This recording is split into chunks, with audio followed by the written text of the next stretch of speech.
Hello everyone, and thank you for joining me today. In this webinar, we'll be talking about the motivations of cybercriminals when it comes to our web applications. Also, we'll be talking about what techniques do they use and how can we protect our own applications. So the agenda for today, it's 4 big questions. The first one is the motivations of cybercriminals or unethical hackers. The second one is what techniques do they use? The third one is what's the value of stolen data, of compromised applications, how they can make money. And the last one is how can we protect ourselves?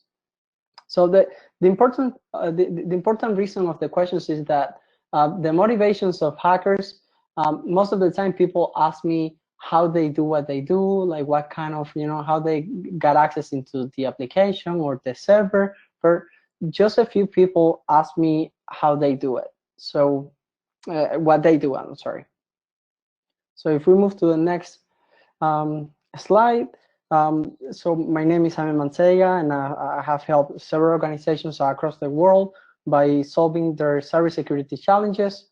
I am also the co-founder and CTO of Vencom, which is a cybersecurity consulting firm located in Miami, Florida. You have my social networks. If any of you have any questions or wants to connect with me, you can use my LinkedIn or Medium or my email. Okay, so the first question, what's the motivations? What's the motivations of unethical hackers or cyber criminals? So as you expected, the first one is financial gain. They want to make money, like everyone else. They put a lot of effort into hacking applications, and they want a return of investment in their time as much as possible. The second is the espionage, and this one is very important as well, because most people only think about the financial, and the only motivation that hackers have is that they want to make money, and that's it. But that's not really entirely true. The second one, espionage, this one covers political and military information. So everything that comes to political, like elections, trying to hack into elections, or trying to hack into military web applications, which contains, like secret, top secret documents. The third one is for fun, and this one it's not that common. It used to be, at the beginning when hacker was like like a trending stuff. People will hack into websites and will change the homepage, and they will put like a meme or a text. This website was hacked by like the group, whatever. So as we can see in the chart at the right, for fun it's really declining a little bit. It comes up in 2017. Also, I remember a few years back in San Francisco, a hacker modified the traffic warning signs, and it changed the text. Instead of putting the regular text, which is don't use your cell phone, or it's raining, or there is traffic ahead. So he changed the sign to the Godzilla attack. It was pretty funny. It was around all the news. But the thing is that it created a lot of traffic in the area for several hours. And he was prosecuted for the federal government. So it's fun, but it's not legal. And the last one is ideology. And this one covers ideas. It could be religion, it could be economic mentality. Some people, they think that they're communists or socialists. The other are, like capitalists, and they change, they try to hack into each other to change the website so they think differently. So this one is the least of all of them, but it's still a possibility. So in this timeline, we can see a few of the biggest data breaches over time, only from 2016 and through 2018. Keep in mind, these are not all the data breaches. These just are examples that I decided to use for this presentation. So the first one is back in 2016, Yahoo got compromised. 3 billion Yahoo accounts were hacked. That's a lot of information. The second one is Uber, which is a transportation company very used here in the US and around the world in most countries. They reported that hackers were able to steal information for over 57 million riders and drivers. So which that contains a lot of potential information like driver license, date of birth, full name, physical address. So it's very critical information. We have then in 2017 Equifax with almost 150 million customers, and this one was very critical as well because it contains social security numbers, the credit score and credit applications of several millions of citizens. The other one is Under Armour, and it was the application, one of the applications that is under the brand, which is MyFitnessPal. And this one will be like, some people will say, oh, it's not that critical. It's just, an application that people used to run to track the mile or the 2 kilometers that they were able to run in 2 days, and then they forgot about it. But it's not really that simple because the application was used also by people in the military to do training. So by hacking into that application, people were able to identify even secret bases in different countries, because obviously the people from the military will wake up in the morning, they'll go running, they turn on the application, and they will be recording the GPS area and coordinates of the location where they're running. And sometimes it was in the military bases, and it's very critical. And the last one is the Marriott hotels.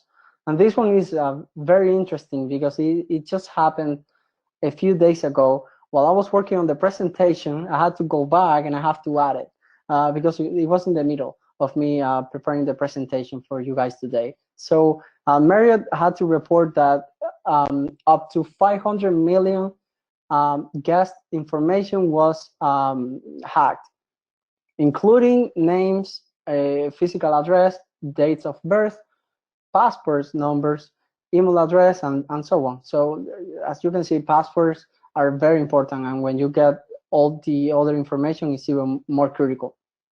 So I pointed a few stats for you here. It's basically the costs are increasing per year. So from 2016 to 2017, there was an increase of 23% of the crime cost for companies.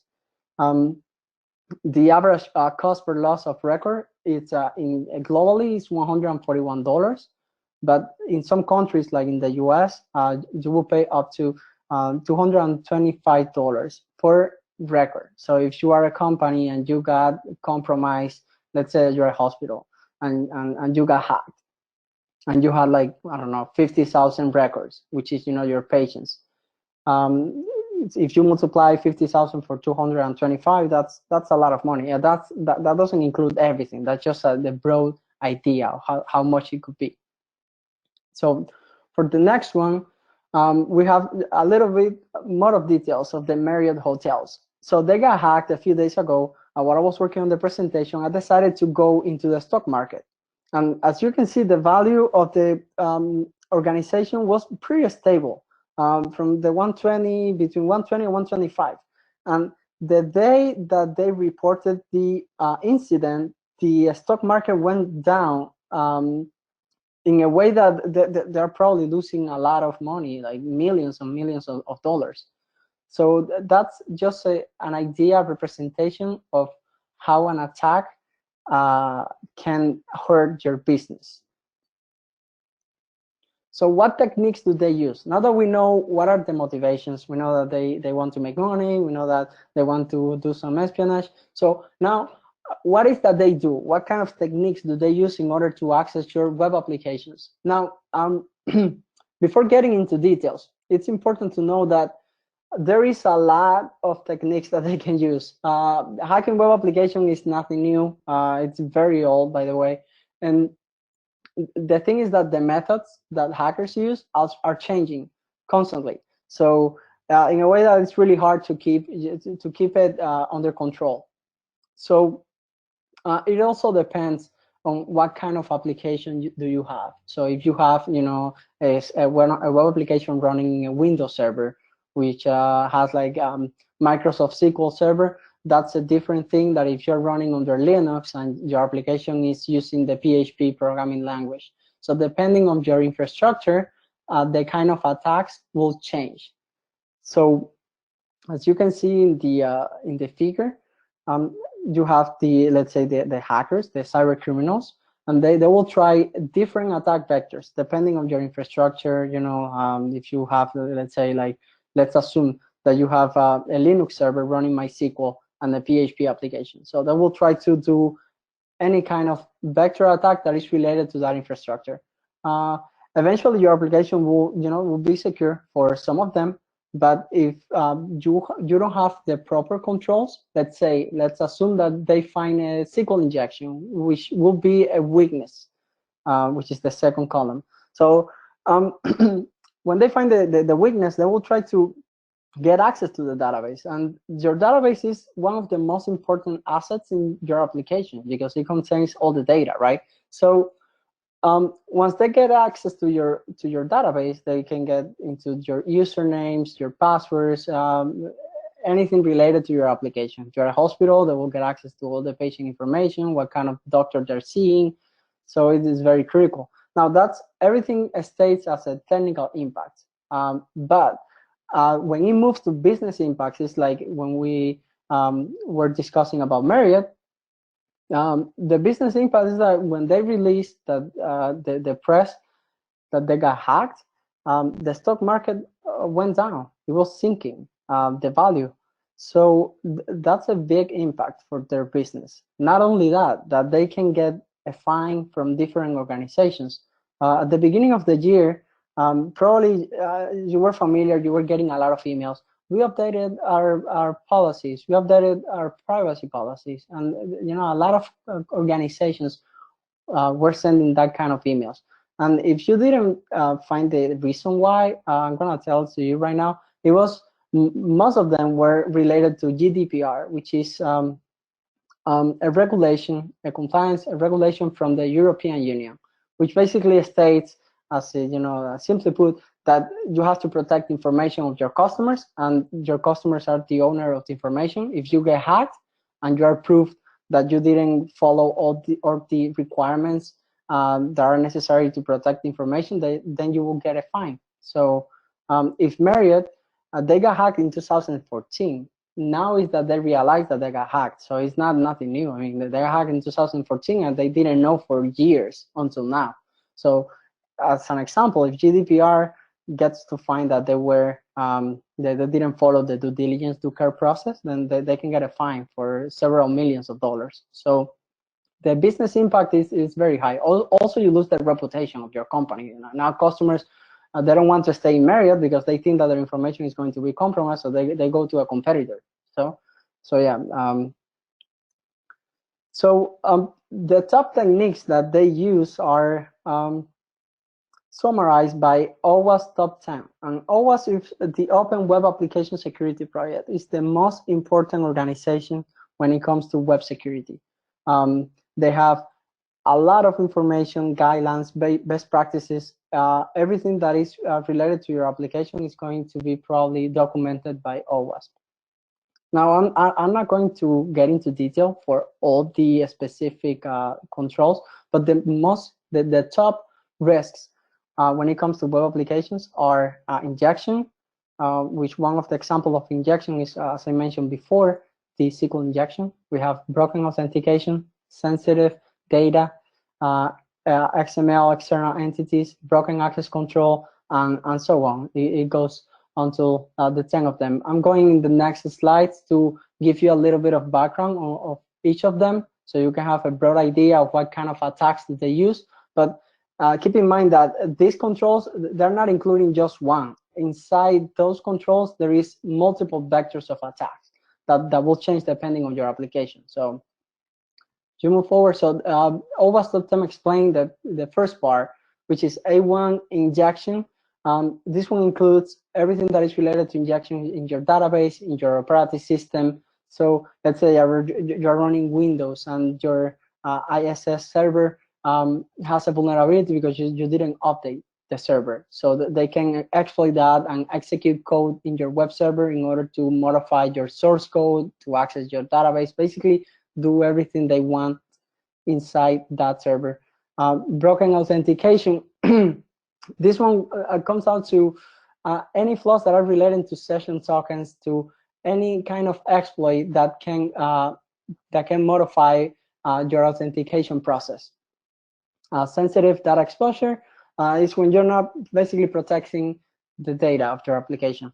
And this one sounds pretty obvious, but it's also one of the most common issues that I find when I go to clients and we do some audits or web application assessments, is that they basically they have a lot of control in place to access your application, to control the users that are inside the application. But then the PDFs, for example, for invoices, are storing the CDN and are accessible by anyone. You don't have to be a user. So that kind of things are very critical, and also the developers, it's very common to have it. So XML, this one is a little bit complicated, but not too long ago, a hacker, an unethical hacker in this case, he was doing some research in the Facebook application, and he realizes that when he was uploading a Word file to the careers, he was trying to fake that he was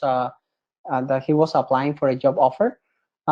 He realizes that when he was uploading the Word document, he was able to execute code on the Facebook server through this specific vulnerability, the XML external entities. So it's basically when you're not controlling the XML processors and you don't evaluate what you are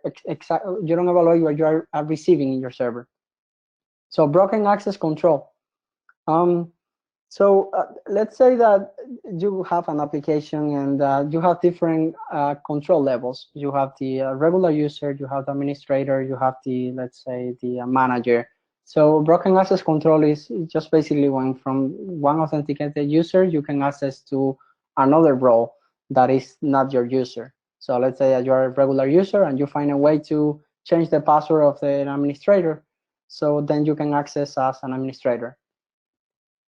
Security misconfiguration, this one comes down to, let's say you have a web server and then you don't configure the errors of your application. And then when your application shows an error, it will show a lot of information that you don't need to share with anyone that is not your team. So and sometimes you go to an application and you put what you're not supposed to put, and then the application will show you a bunch of errors. Like sometimes it will show you, the specific path of the source code. Sometimes it will show you the line. So it will give information. It will give information to hackers that they shouldn't have. Cross-site scripting is basically when you are injecting JavaScript code into your application. That way you can steal session tokens. There is a lot of things that you can do with cross-site scripting. And secure deserialization, it's a little bit of like a remote code execution. Is that if you're not controlling specifically everything that you put into your application, then that kind of issues you can have that kind of issues in your application. Also, using components with vulnerabilities. So in 2018, almost 2019, most of the development teams use a lot of libraries, external libraries, and some of them are secure at the moment of the development of the application, but then in like a year, someone finds a critical vulnerability in that library. Since it's not the specific code of the team, they usually don't see it and they totally miss it. And it doesn't come on, it's not only for libraries, it goes also for services. If you're running a server that is not up to date, or that you install an extension in your web server and eventually that extension has vulnerabilities, so that kind of things. And the last one is insufficient logging and monitoring. So sometimes, and it's very common as well, even for big companies. I have visited clients, and then when they show the infrastructure, they have a lot of control in place, but then they're missing what is called, solutions to monitor the application behaviors. and to log everything that happens in the application. Usually, when you don't have web application firewalls and when you don't have the correct configuration in your web server, it's very weak. Let's say that you get compromised and you don't have enough information to know what happened. So that's the top 10 techniques that they can use within any techniques. They can have several vectors of attack. So it's important to know that there is not only 10, there is a lot more. Those are the most important security risks for web applications. Now, what's the value? Let's say that they were able to compromise your application, they were able to access your database. What is that they do with that information? What is that they sell? How do they do it? How is that they are in a way doing it and the police is not doing anything about it? So as it happens, most of the cyber criminals are using what is called the Tor network. Also, the press and a lot of websites that will call it dark web or deep web. It's basically another internet with which is not regulated by any organization. So there is a lot. It's also uncensored. There is a lot of information that it shouldn't be on the ClearNet, which is our regular internet. It's called ClearNet. It shouldn't be allowed. In Tor, it is completely secure to have that kind of content. Now, the Tor network is not 100% secure. Obviously, probably you have seen in the news, some marketplaces have been taken down by the government, by different governments. Some people have been in jail because they were selling drugs in the deep web. So it's not 100% secure. Now, it's the best that they can do at the moment. It's also super encrypted. So once you go from the ClearNet, you move from a lot of nodes, and at the end, your exit node doesn't have to do anything with you. So probably you are like me sitting here in Miami, and you go between so many nodes that you end up in Turkey, in a server in Turkey. So now we were able to obviously access the dark web. We wanted to do some fresh research of how hackers talk between them. How is the process of selling, and what are the methods that they use? So we went into the dark web, and as we can see, one of the first forums that we were trying to access, because we're trying to look for links and private forums. This screenshot, we are already inside the dark web, the deep web. So most of the forums that were public a few months or years ago now were taken down by different organizations like FBI, Interpol, Europol, and DEA. So they're doing a great job because it's extremely hard to access that kind of servers and to take down and to get in jail the people responsible for those forums. Eventually, we were able to get access into one of the forums that are active. Now, as we, it's extremely hard to get into the forums. It's not only creating an account, like if you go to Facebook. It's not only that. You have to create an account. That's for sure. You have to create kind of a Jabber or of a fake email toward a server. But the most important thing that they want is that you need to be vetted or trusted by other members. So if you're new, like in this case, we were new, so no one knows about us, they won't accept it, the membership, until someone says who you are, what is that you do, until they're sure that you are not the police or anything related to that. So we were just able to get into this screen, which shows, that you basically need 2 vouchers or your account won't be activated. And believe me, it wasn't that easy. We were trying to get people to vouch our account, and it was not possible.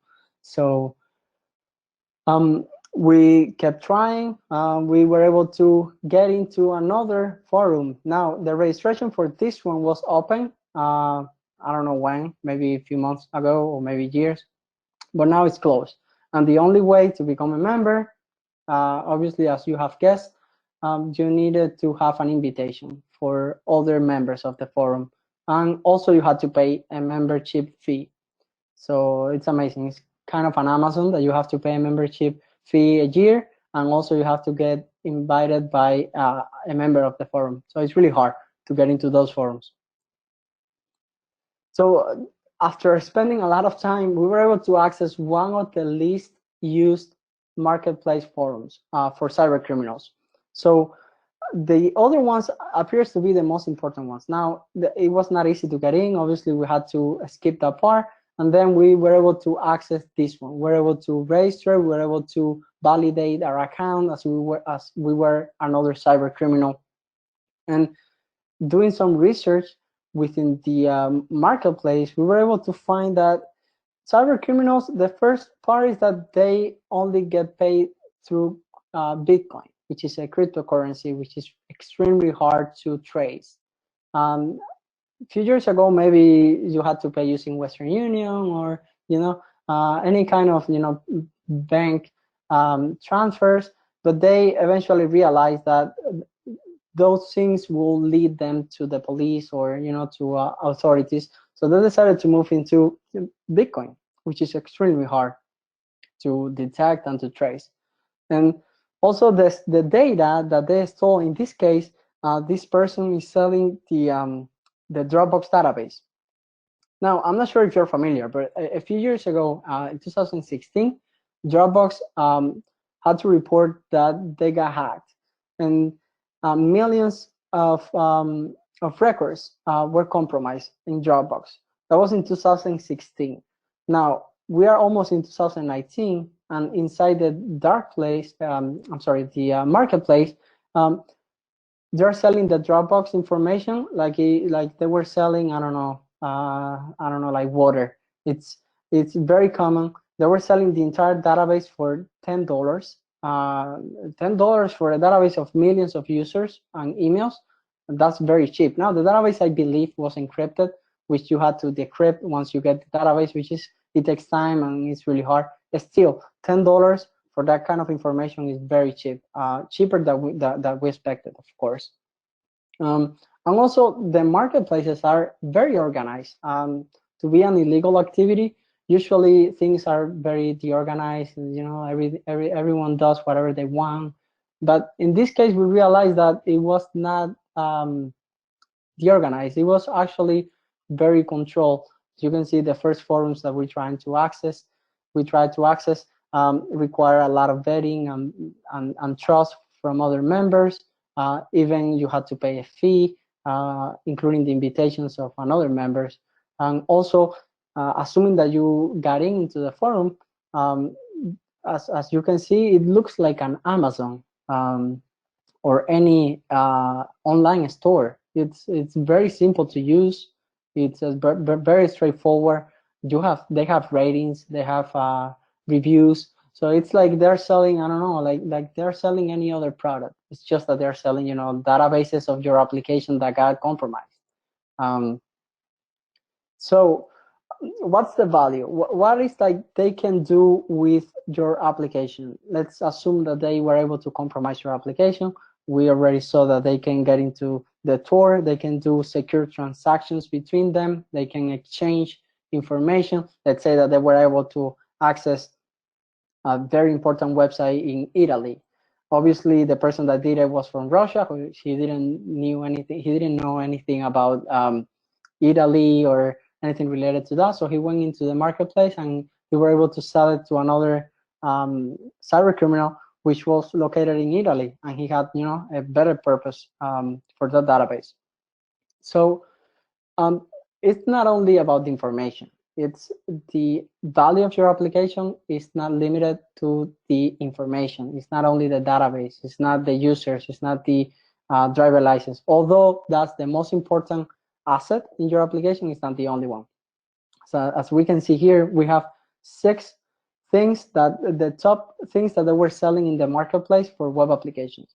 The first one, every time they hack a website or any web application, they will set the database, and the database can be anything from from a newspaper to a city to a government agency. The second one is that they use it for malware. So if they see that the database or the information in the application is not that important, then they modify the integrity of the source code to add what is called an exploit kit. So every time a user tries to access your application, if they don't have the proper browser, they don't have updates in the system, they can get compromised. So your application will be serving as a place to hack into other people's computer. The third one is crypto mining. They will install a JavaScript code in the application in a way that every time a user gets into the website, then they will be running the crypto mining for them. So they will be making money for every user that gets into your application. The other one is redirecting traffic. They can sell if your website, let's say that you are a newspaper, you have a lot of traffic, but now you don't let people register or anything like that, so you don't have any critical information, but you have a lot of traffic, and that's good for them because they can resell that. They can redirect that traffic to other exploit kits and hack the people that were trying to access your application or your newspaper in this case. And the other one is web shells, and this one is very common.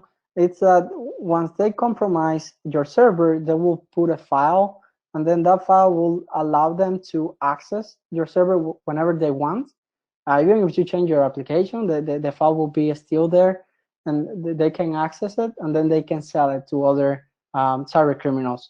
And then the other cyber criminal can do whatever they want. So basically, a web shell is like an SSH access or like a remote desktop access, but it's only using obviously text and command lines, or even using the same browser that you use.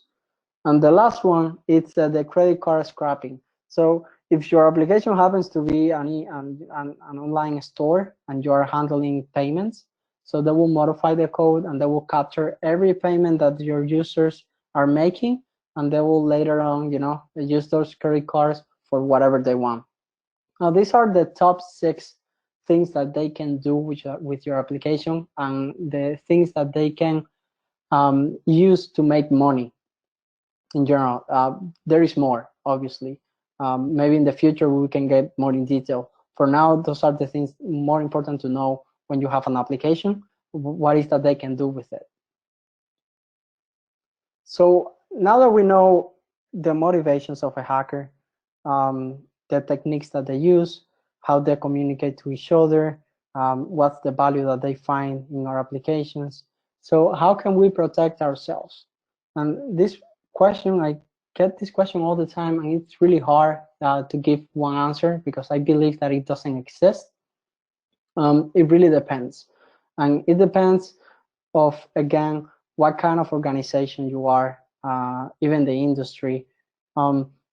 Also, what kind of infrastructure is your application running? So there is several factors that apply to each scenario.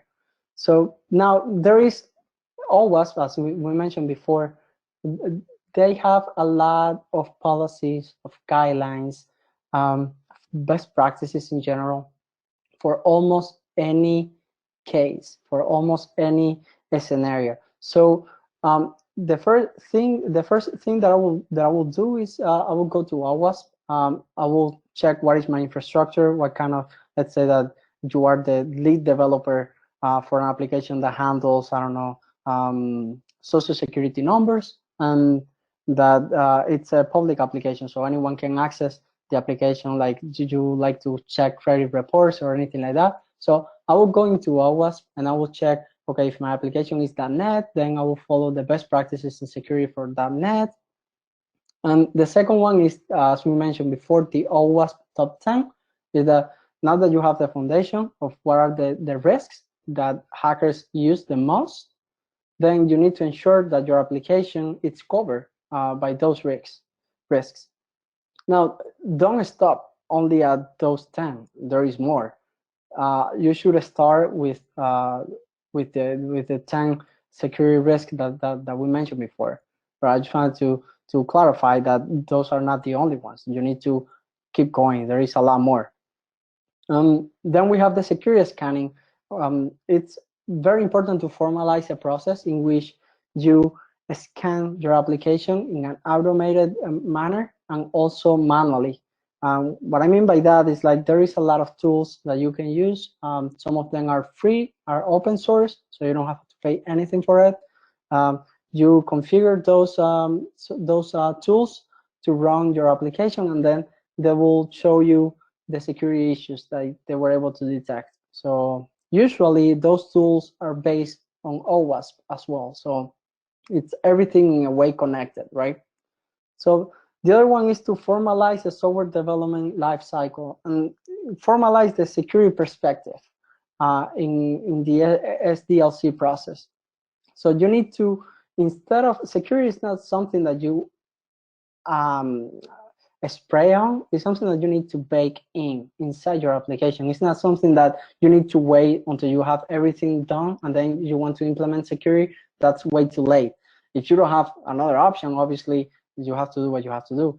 But if you are in the process of development and you have you need to implement and formalize a software development life cycle in a way that security needs to follow every stage of your application. Every stage, everything that you are implementing in your application on the development phase, you need to secure from that point until obviously production. So you don't need to wait until your application is in production to do the testing, to do the security testing. Now the other one, this one is very simple and it's missing in almost in more organizations that I would like to expect. So implementing a web application firewall. Now most people get confused. A web application firewall is not the same as a regular firewall. Why? Because a web application firewall will basically scan every traffic that goes into your website in and out, and doing that, they're going to be able to recognize patterns that are related to vulnerabilities or exploits. Let's assume that you follow the best practices, you are reviewing your source code, and you think that your application is secure.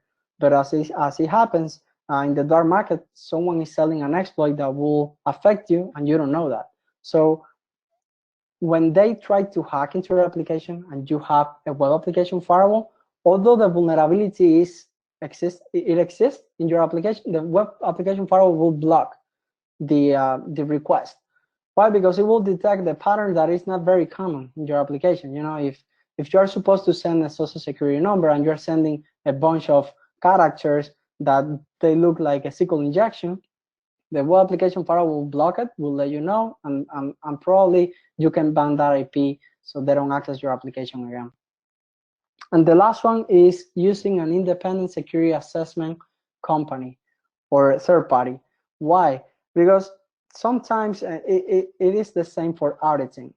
So you have every process in place. Now you have to make sure to have an external view of how your application looks like. Because when you are internal, everything looks very straightforward. But when someone comes from an external company, they have different point of views. So they get more in deep in the things that you were missing for years or months, and they will give you recommendations. Now, obviously, that's not something that you need to do every month. That's just depending on your organization and you know how often, how regular is your software development life cycle. So those are the top recommendations. Now, the first one, it's more going back a little bit. The first one, which is OWASP, it's just research that you have to do related to your specific industry, your specific infrastructure. So get familiar with the Open Web Application Security Project. There is the Web Application Security Project. It's made by security professionals, the lead professionals around the world, and the lead organizations that are related to web application security. So they are very up to date. So it's important to know that. So that's everything that we were able to cover today. Obviously, it's high level. We are not able to get into much detail. However, if you have any questions, thoughts, fears, or doubts of everything that I was talking about, please let me know. We can get more specific in the questions. Everything that is related to your industry or to your infrastructure. If you think that there is something that I was missing that will help you if I tell you, just let me know. And thank you all for coming today again.